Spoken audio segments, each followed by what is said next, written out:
So here's where we are. First thing I have to do is put a little bit of my saffron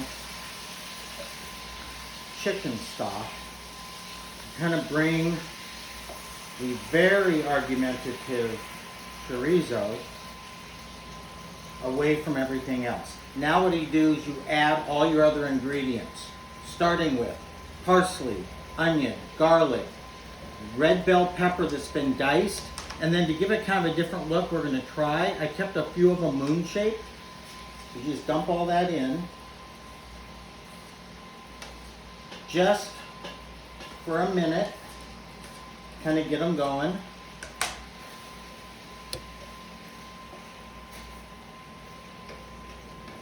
And you want to combine it, of course. Then you take your snap peas, drop those in. Those are my olives that have been soaked in wine. I did not drain them because I just made an assumption that the wine must be good.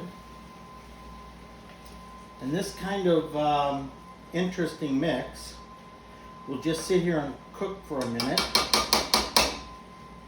because what's next is I will take the Serrano ham, which is supposed to be diced, but I'm making another decision here based on the fact that I have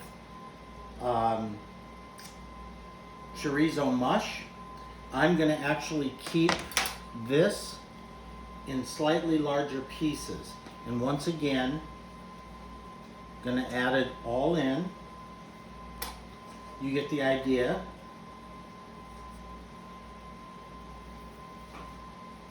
Let me give you a little hint here.